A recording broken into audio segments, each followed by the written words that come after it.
Sabi niya, magbabakasyon kami ng 2 buwan. Sabi niya, gusto mo bang lumaya? Sabi niya sa akin. Ang Sabi ko, sagot niyo? kayo sir. Sabi ko gano'n.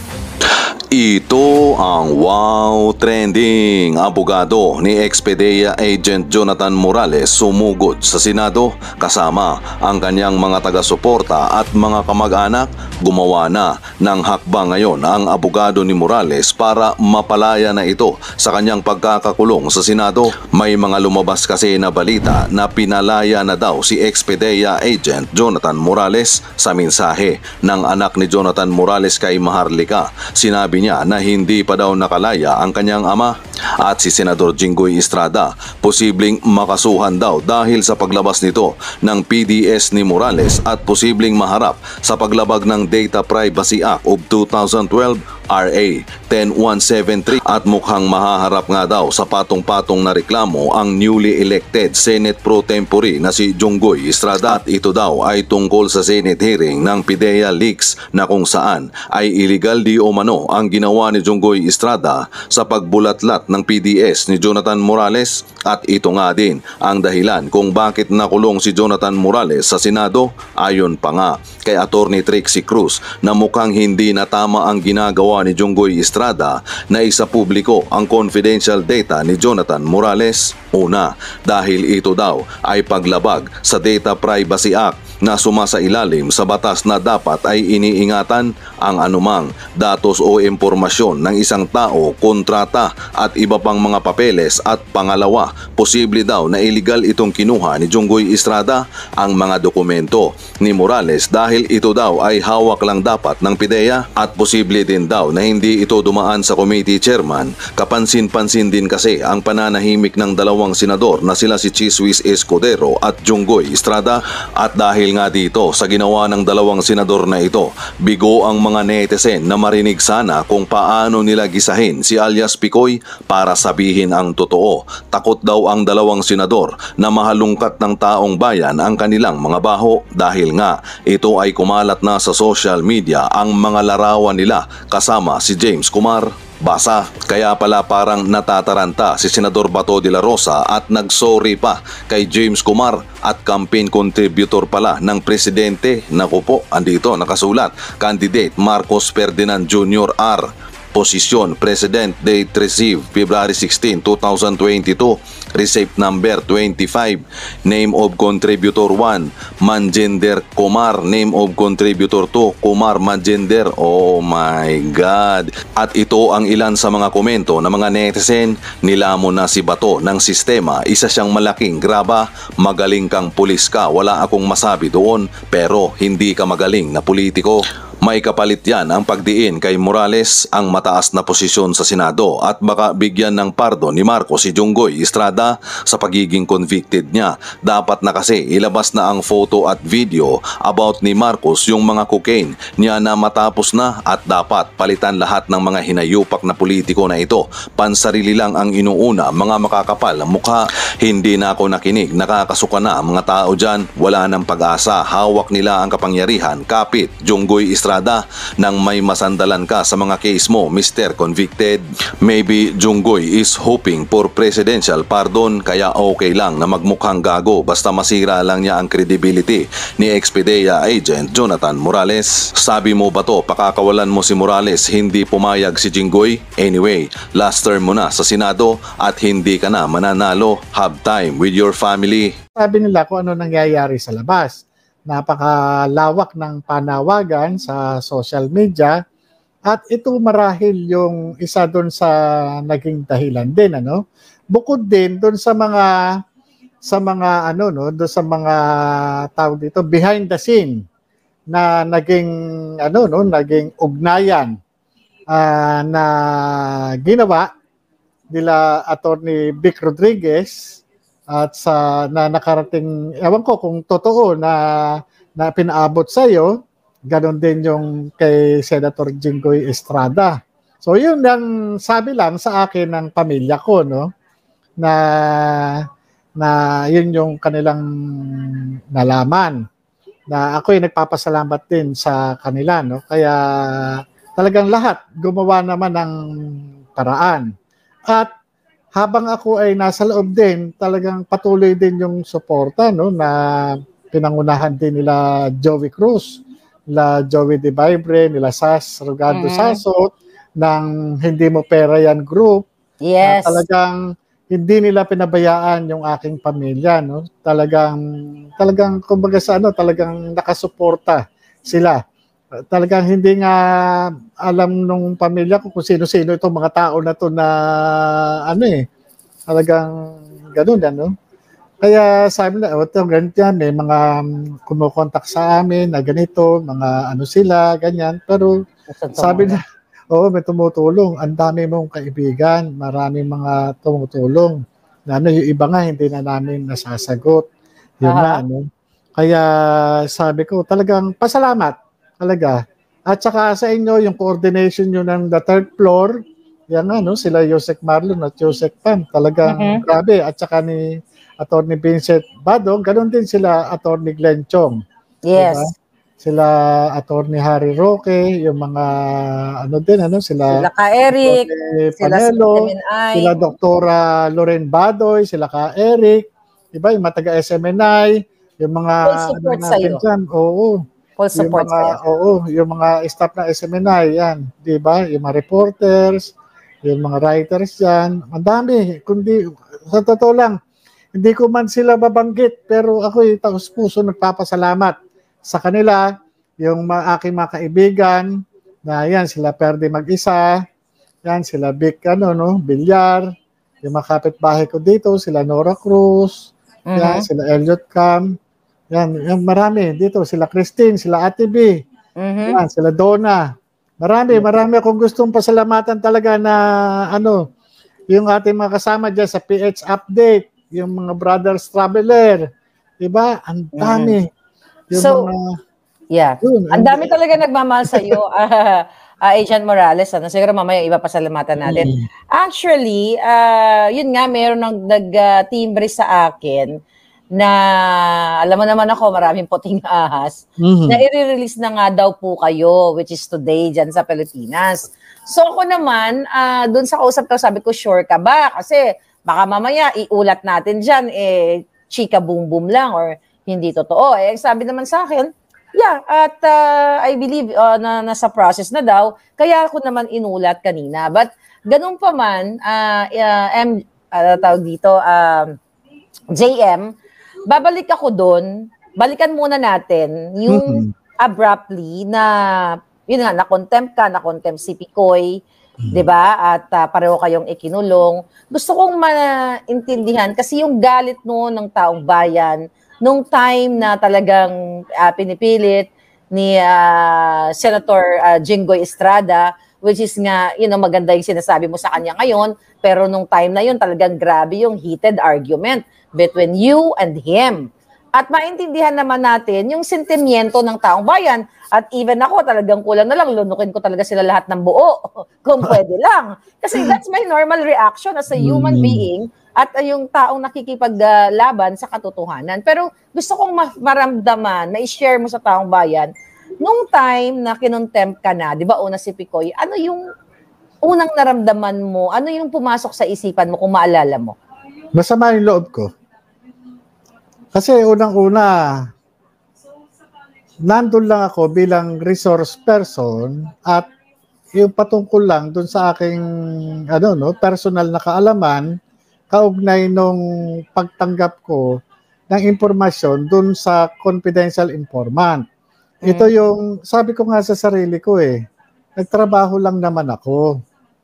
Trabaho lang naman Kaya nga, sabi ko, irrelevant naman yung tanong. Pangalawa, yung pinakikita sa akin, nagulat din ako dahil nga, pero mo naman, ilang taon na yun, dekada na Dekada na yung pinakikita sa akin na hindi ko agad-agad basta na kung ano yung mga entries doon. 1993, di ba? 1993, so two decades ago. Oo, kumbaga, matagal na panahon na. Ngayon, ang isa doon sa ko nga, sabi ko, kung sinunod ko ba si Francia na i-deny na lang yung existence ng document, wala sana akong problema, di ba? Kung Yes. tinanggap ko yung alok na Certain Lam at Kumar. oo, nung di umano alok nung nung James Kumar at nung Lam na sinasabi ni Picoy, di wala na rin akong problema. Baka Pero- nanalo pa kayo sa loto. Oo, yun nga eh. Pero Okay. ang ano ko naman dito, sa akin kasi, ang pinunta ko ron, katotohanan eh. Yung bang, isasabihin ko lang naman, paano nag-exist yung mga dokumento na yun, ito yung ginawa ko nung 2012. Na yung nga, ang naging motivation ko is yung ipinakitang mga litrato doon sa cellphone at saka yung printed na litrato. So sa akin, yun lang naman, kaya tinanggap ko yung pero sa nangyari, nalilihis yung takbo ng istorya at napunta doon sa aking personal circumstances na nakalagay doon sa isang dokumento. Kaya nga sabi ko, bakit ganun? Sa halip na ako ay tanungin patungkol doon sa mga dokumento at doon sa nilalaman ng dokumento ay naiba. Kaya nga, nung sinabi na i-contempt ako, talagang ang naramdaman ko is sumama talaga yung loob ko. Pero ganun pa man, patuloy pa rin ako nanindigan kung yung personal na kaalaman ko patungkol doon sa nangyari ng 2012 na inireport ng confidential informant na itong si politician Bongbong Marcos at Maricel Soriano ay umihitit ng sumisingot ng white powdery substance.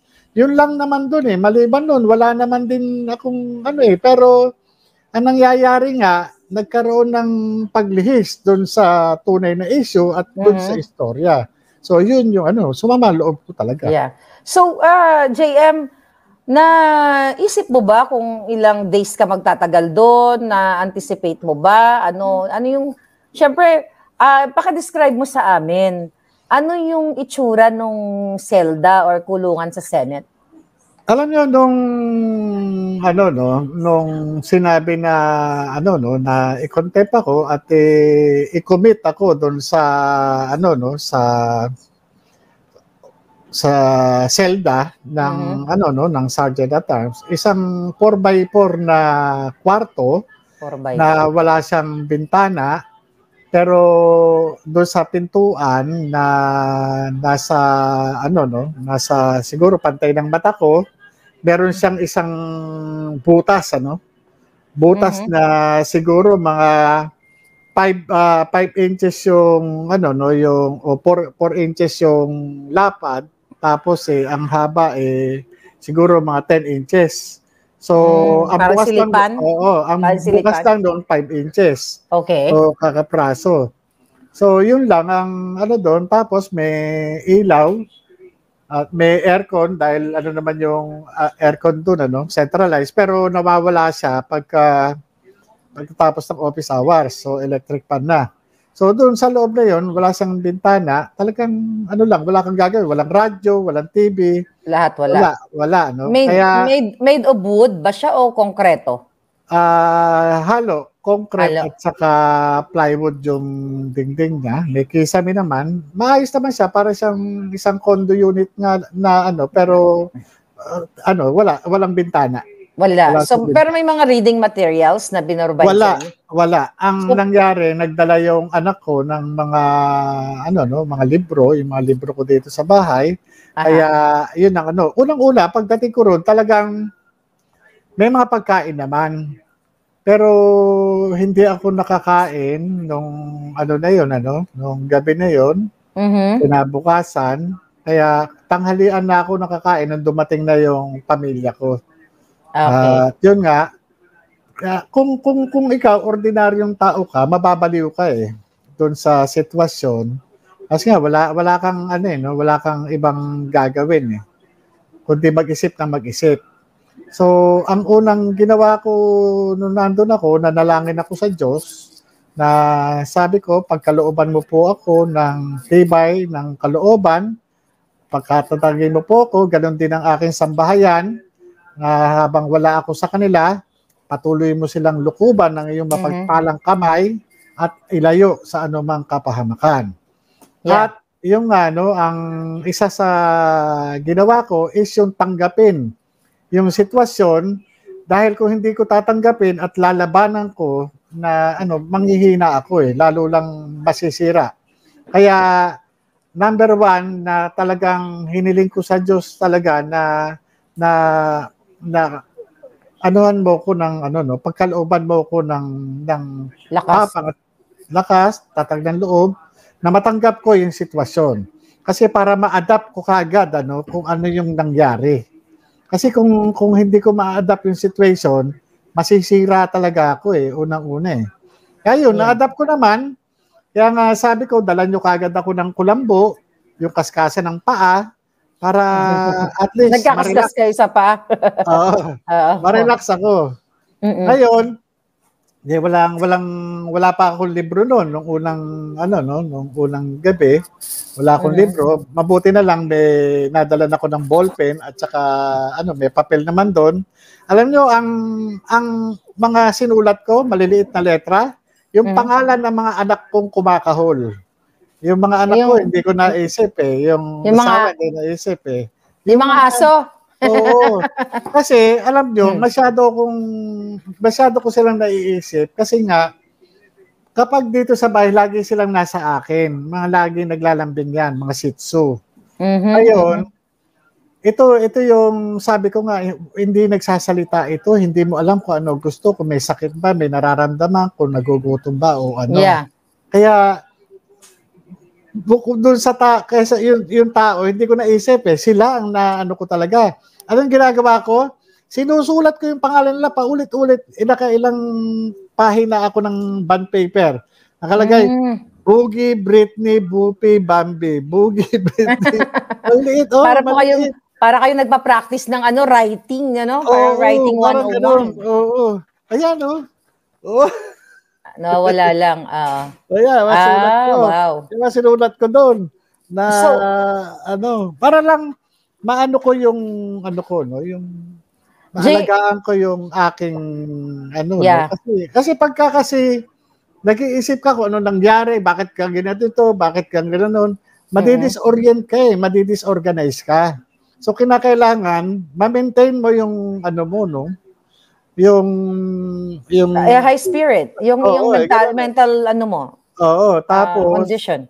Ganun. Maliban doon, pray, tas ano lang, exercise. Nag-exercise kayo. Pag-aaramidasin ako doon sa ano. Okay, that's good. Wala kang gagawin Yun. At JM, actually nakakausap ko yung anak mo. May nag-message kasi sa akin na magpapa-interview sana siya. So, nung nakausap ko yung anak mo, for sure nagkwentuhan kayo, na sabi ko, willing naman siya magpa-interview. Ako mismo, I decided na sabi ko sa anak mo, huwag ka na mag-come out. Tama na yung father mo, tama na si agent. Kasi, para sa privacy nila. Tapos sabi niya sa akin, may nirelease nga ang family nila na statement, which is binasa ko at pinost ko dyan.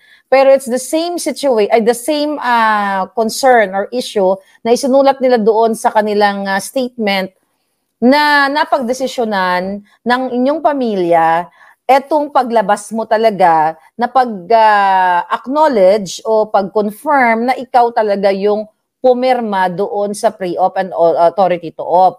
Tatanungin kita muli sa, I don't know, 3-4 na beses ko na ba tatanong sa ito. Nung bang, syempre, again, ako ang nag-leak ng documents. Okay? Dumating ba sa point nung nandoon ka sa selda ng Senado na sinisisi mo ko?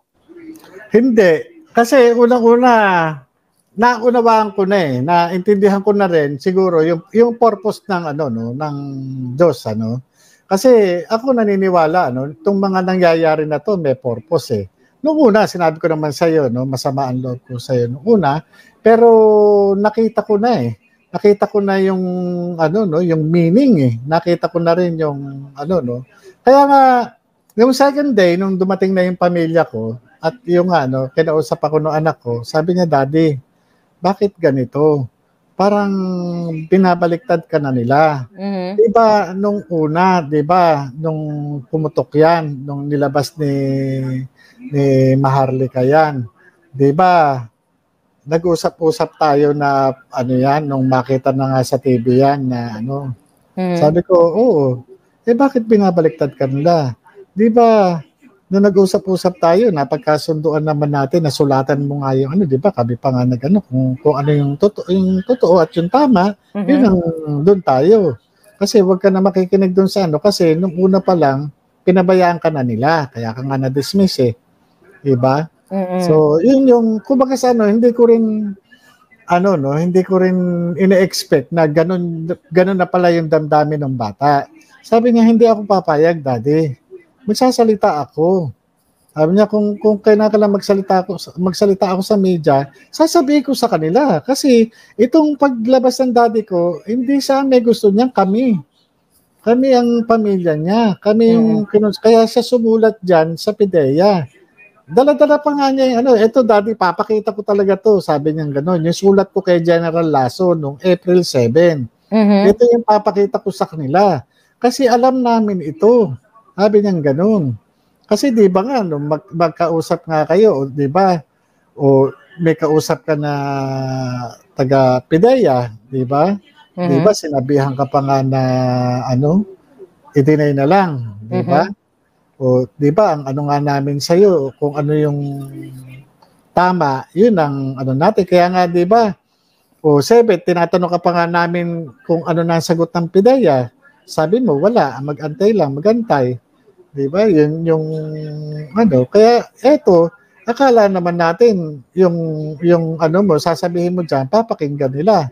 Pero ba't ganun, pinakulong ka nila? So, yun yung ano ng bata.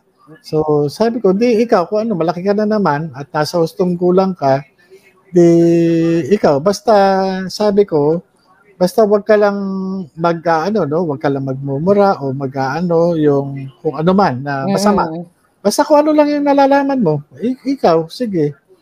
Yun pala, natuloy pala na ano. Yeah, kasi may nag-message sa akin na magpapa-interview nga daw yung anak mo. So ako na yung nagdesisyon. Actually, willing naman siya. Pero sabi ko, parang it's too much na nalalabas yung anak mo na actually, hindi naman niya to laban, laban mo to eh. It's the same thing sa akin. Ako ay laban ito ng taong bayan. Pero tayo lang yung nagiging kasangkapan dito. Tayo lang ang ginamit ng tadhana o ng Supreme Being o ng Diyos, kung ano man ang tawag ng mga kataong bayan, para mag-expose. So, unang-una, hindi naman ako nagpa-contempt sa'yo, JM. Ay, oo. Yan lang yun.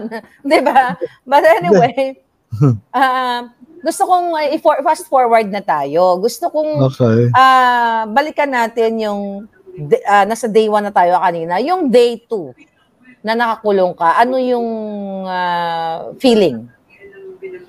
Nung day 2, bali